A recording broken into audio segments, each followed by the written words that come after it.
क्या एक बेबस रूह सुकून जैसी शक्तिशाली आत्मा को हरा सकती है? क्या रूही अपने परिवार को बचाने में सफल होगी या ये रात उनकी जिंदगी की आखिरी रात बन जाएगी? सीन एक। सुकून की चाल, नहार की मजबूरी। घर की हवाओं में बेचैनी थी, जैसे दीवारों के भीतर भी डर पनप रहा हो। सुकून की आंखों में लाल चमक और चेहरे पर एक विकृत मुस्कान थी। उसे एहसास हो गया था कि नहार इतनी आसानी से टूटने वाला नहीं।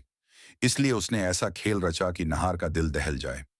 सुकून ने पूरे हॉल को एक बॉक्सिंग रिंग में बदल दिया। लाल रस्सियां, सफेद लाइटें और बीच में खड़े थे रतन और समर, पिता और बेटा। सुकून ने ताली बजाई, फाइट शुरू करो। जैसे ही समर ने पहला पंच मारा, रतन जमीन पर गिरते गिरते बचे। नहार का दिल धक धक करने लगा। रतन के चेहरे से खून बहने लगा। समर के चेहरे पर दया नहीं, बल्कि एक पागलपन था, सुकून का पागलपन। नहार चीखा, समर, ये क्या कर रहे हो? ये तुम्हारे पापा हैं। लेकिन समर ने बिना भाव बढ़ते हुए कहा, जब तक सुकून नहीं कहेगी, मैं नहीं रुकूंगा। ये सुनते ही नहार का खून खौल उठा। उसने गुस्से में रतन से दस्ताने खींचे और खुद पहन लिए।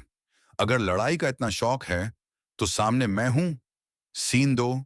नहार वर्स समर और रूही की दखल घंटी बजी। मैच शुरू।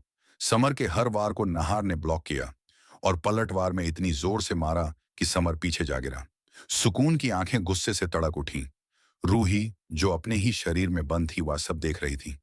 उसके दिल में एक ही डर था, यह सब मेरी वजह से हो रहा है, सबको बचाना होगा। अचानक रूही ने पूरे घर की लाइटें बंद कर दी। सब चीखने लगे। अंधेरे में नहार ने मौका पाकर रिंग छोड़ दिया और अपने कमरे में चला गया। सीन तीन। सुकून की धमकी और नहार की हार लाइट आते ही सुकून गुस्से में उबल रही थी। उसने सोनी को पकड़कर हवा में उठा लिया। सोनी डर से चीख रही थी, उनकी आंखों में दहशत साफ थी। सुकून गर्जी, नहार, अपनी मां की जान प्यारी है तो सामने आकर हां बोल दे, शादी के लिए। नहार का चेहरा पसीने से भरा था, उसकी सांसें भारी थीं।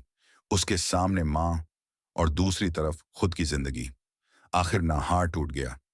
ठीक है, मैं शादी करने को तैयार हूं। सुकून ने उसे गले लगा लिया। उसका चेहरा खुशी से पागल हो रहा था।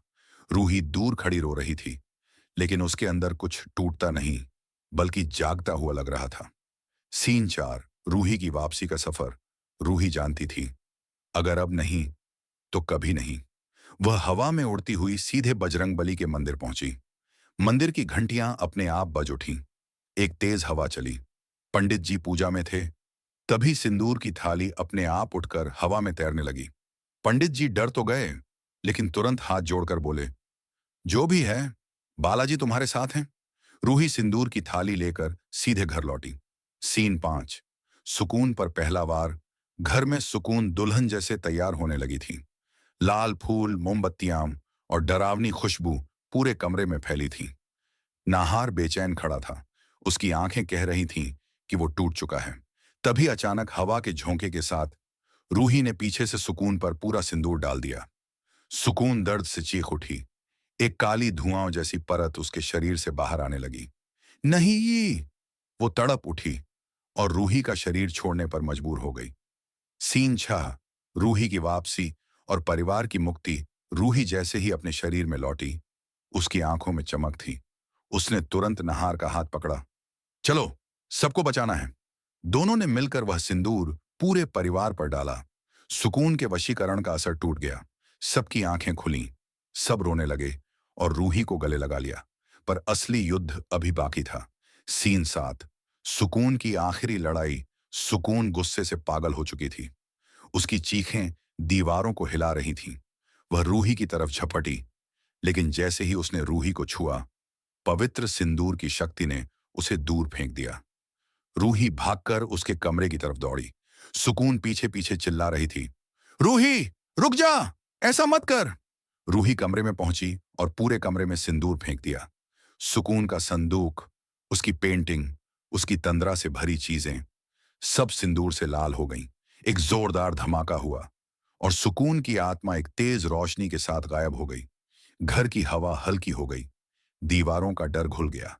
सीन आठ। नया सवेरा। सबने राहत की सांस ली। नहार ने रूही का हाथ थाम लिया और अब पहली बार ऐसा लगा कि दोनों साथ खड़े हैं, हमेशा के लिए।